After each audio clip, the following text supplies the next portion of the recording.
ചങ്ങായി vlog. Hello friends, welcome to Changayi vlog.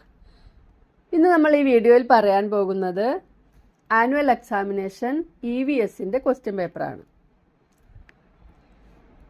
ആദ്യത്തെ 15 minute ചോദ്യങ്ങൾ നന്നായി വായിച്ചു മനസ്സിലാക്കണം. 1 മുതൽ 6 വരെയുള്ള പ്രവർത്തനങ്ങളിൽ 5 പ്രവർത്തനങ്ങൾക്ക് ഉത്തരം എഴുതിയാൽ മതി.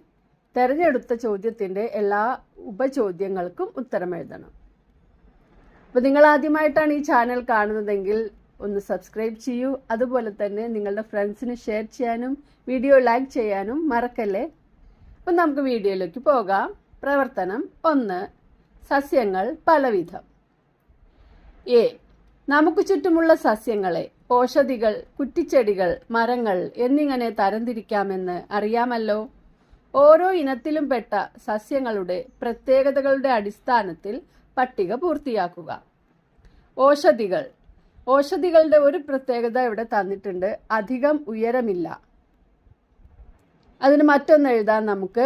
ദുർബലമായ തണ്ട്.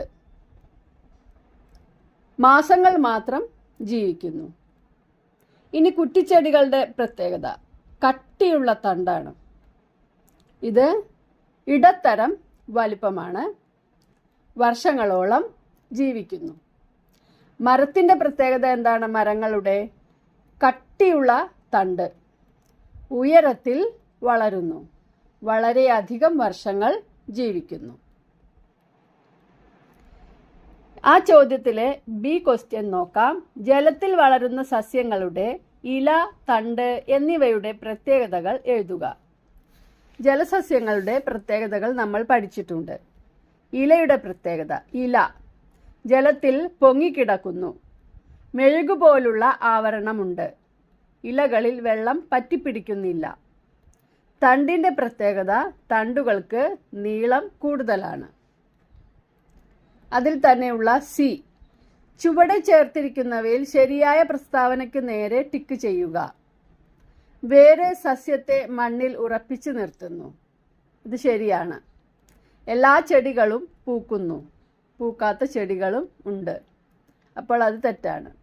സസ്യത്തിന് ആവശ്യമായ ആഹാരം തണ്ടിലാണ് നിർമ്മിക്കുന്നത്. അത് തെറ്റാണ്. ആഹാരം നിർമ്മിക്കുന്നത് ഇലകളിലാണ്. ചെടികളിലെ എല്ലാ പൂക്കളും കായയായി മാറുന്നില്ല. അത് ശരിയാണ്. ഒരുപാട് പൂക്കൾ ഉണ്ടാകും. കുറച്ച് പൂക്കൾ മാത്രമേ കായയായി മാറുന്നുള്ളൂ. പ്രവർത്തനം 2. അറിഞ്ഞു കഴിക്കാം.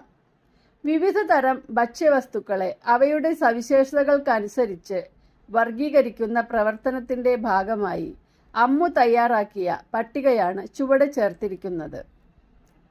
പഴങ്ങൾ: മുന്തിരി, അരി, വെണ്ടയ്ക്ക. പച്ചക്കറികൾ: ചോളം, ഓറഞ്ച്, വെള്ളരി. ധാന്യങ്ങൾ: ആപ്പിൾ, വഴുതന, ഗോതമ്പ്. ഈ പട്ടിക ശരിയല്ല. നമ്മൾ ചെയ്യേണ്ടത് എന്താണ്? പട്ടിക ശരിയായി ക്രമീകരിക്കുന്നതിന് അമ്മുവിനെ സഹായിക്കുക. പഴങ്ങൾ: മുന്തിരി, ഓറഞ്ച്, ആപ്പിൾ. പച്ചക്കറികൾ: വെണ്ടയ്ക്ക, വെള്ളരി, വഴുതന. ധാന്യങ്ങൾ: അരി, ചോളം, ഗോതമ്പ്. അതിലെ ബി ക്വസ്റ്റ്യൻ നോക്കാം. വിവിധ തരം ഭക്ഷ്യവസ്തുക്കൾ ഭക്ഷണത്തിൽ ഉൾപ്പെടുത്തണം എന്ന് പറയുന്നത് എന്തുകൊണ്ട്? നമ്മുടെ ശരീരത്തിൻ്റെ ആരോഗ്യത്തിനും വളർച്ചയ്ക്കും രോഗപ്രതിരോധ ശേഷിക്കും വിവിധ തരത്തിലുള്ള ഭക്ഷ്യവിഭവങ്ങൾ കഴിക്കേണ്ടത് ആവശ്യമാണ്. പ്രവർത്തനം 3. വസ്ത്രവൈവിധ്യം. തനുവും അച്ഛനും കൂടി തുണിത്തരങ്ങൾ വാങ്ങാൻ കടയിലെത്തി. വേനൽക്കാലമാണ് വരാൻ പോകുന്നത്. ഏതു തരത്തിലുള്ള വസ്ത്രമാണ് വേനൽക്കാലത്ത് അനുയോജ്യമായത്? എഴുതുക. അതിനെന്താണ് ഉത്തരം? പരുത്തി വസ്ത്രങ്ങൾ. അടുത്തത് ബി. വേനൽക്കാലത്ത് ധരിക്കുന്ന വസ്ത്രങ്ങളുടെ എന്തെല്ലാം സവിശേഷതകൾ നിങ്ങൾക്കറിയാം? എഴുതുക. വേനൽക്കാലത്ത് എങ്ങനെയുള്ള വസ്ത്രമാണ് ധരിക്കേണ്ടത്? ഈർപ്പം വേഗത്തിൽ വലിച്ചെടുക്കാൻ കഴിയണം. വായു സഞ്ചാരത്തിന് ഇഴ അകലമുള്ളതായിരിക്കണം. കനം കുറഞ്ഞതാവണം. അയവുള്ളതാകണം. അടുത്ത പ്രവർത്തനം അതിൽ തന്നെ സി ആണ്. തണുപ്പിനെ അതിജീവിക്കുന്നതിന് ചെമ്മരിയാടിന്റെ രോമം ഉപയോഗിച്ച് നിർമ്മിക്കുന്ന വസ്ത്രം ഏതാണ്? കമ്പിളി. പ്രവർത്തനം 4. തൊഴിലുകൾ പലവിധം. എ. താഴെ തന്നിരിക്കുന്നവയിൽ വീട് നിർമ്മാണവുമായി ബന്ധമുള്ള ജോലികൾ എന്തെല്ലാം? ഇതിൽ കുറേ ജോലികൾ തന്നിട്ടുണ്ട്. വീട് നിർമ്മാണവുമായി ബന്ധപ്പെട്ട ജോലി മാത്രം എടുത്തെഴുതുക. മരപ്പണി, തയ്യൽ, ഭിത്തി നിർമ്മാണം, ടാപ്പിംഗ്, തറകെട്ടൽ, വിത്തുവിതയ്ക്കൽ, തേപ്പ് പണി. ഇതിൽ തറകെട്ടൽ, ഭിത്തി നിർമ്മാണം, തേപ്പ് പണി, മരപ്പണി ഇതെല്ലാം വീട് നിർമ്മാണവുമായി ബന്ധപ്പെട്ട ജോലികളാണ്. ബി. സ്കൂൾ ഒരു പൊതു സ്ഥാപനമാണ്. എന്തെല്ലാം സേവനങ്ങളാണ് സ്കൂളിൽ നിന്നും ലഭിക്കുന്നത്? പഠനത്തിനുള്ള സൗകര്യം, പഠന സാമഗ്രികൾ ലഭിക്കുന്നു, ഉച്ചഭക്ഷണം ലഭിക്കുന്നു, പോഷകാഹാരമായ മുട്ട, പാൽ ഇവ ലഭിക്കുന്നു. സി. പണമിടപാട് നടത്തുന്നതിന് നമ്മെ സഹായിക്കുന്ന പൊതുസ്ഥാപനം ടിക്ക് ചെയ്യുക. പോലീസ് സ്റ്റേഷൻ, വായനശാല, ആശുപത്രി, ബാങ്ക്. ഇതിൽ പണമിടപാട് നടത്തുന്ന പൊതുസ്ഥാപനം ബാങ്കാണ്. പ്രവർത്തനം 5. എൻ്റെ നാട് കേരളം. കേരളത്തിന്റെ ഭൂപടം നിരീക്ഷിച്ച് താഴെ പറയുന്ന ജില്ലകളുടെ പ്രത്യേകതകൾ രേഖപ്പെടുത്തി പട്ടിക പൂർത്തിയാക്കുക.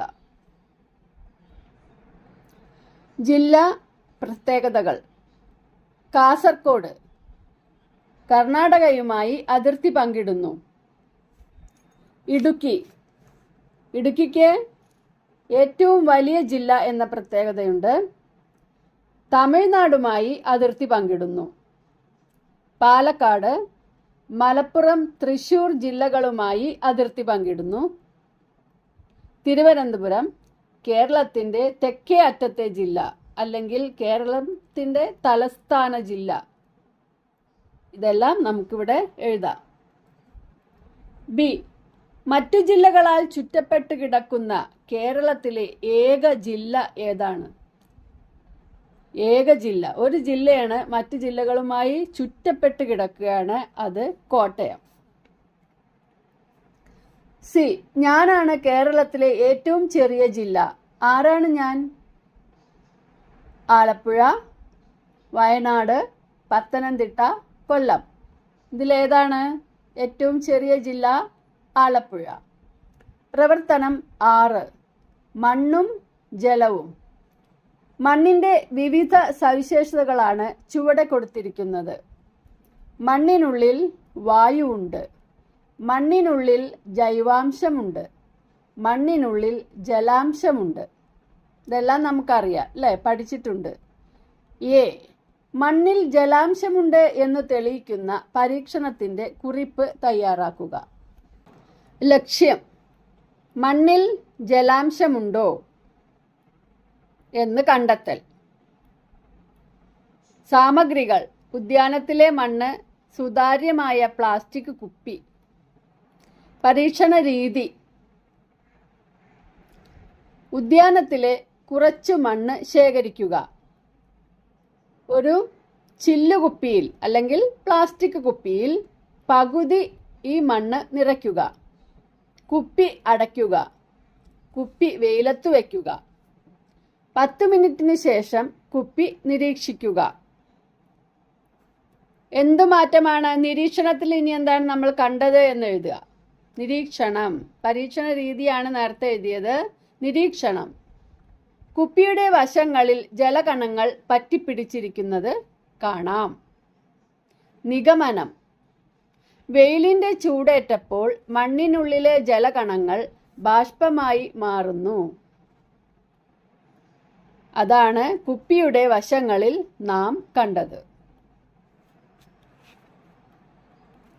ബി. പഠനയാത്രയുടെ ഭാഗമായി അമ്മുവും കൂട്ടുകാരും മണ്ണ് പരിശോധനാ കേന്ദ്രത്തിൽ എത്തിയപ്പോൾ അവിടുത്തെ ബോർഡിൽ കണ്ട വാചകമാണ് താഴെ കൊടുത്തിരിക്കുന്നത്. മണ്ണ് മലിനമാകാതെയും ഫലപുഷ്ടി നഷ്ടപ്പെടാതെയും സൂക്ഷിച്ചാലേ നമുക്ക് നിലനിൽക്കാനാകൂ. മണ്ണ് സംരക്ഷണത്തിൻ്റെ ആവശ്യകത ബോധ്യപ്പെടുത്തുന്ന ഒരു പോസ്റ്റർ തയ്യാറാക്കുക.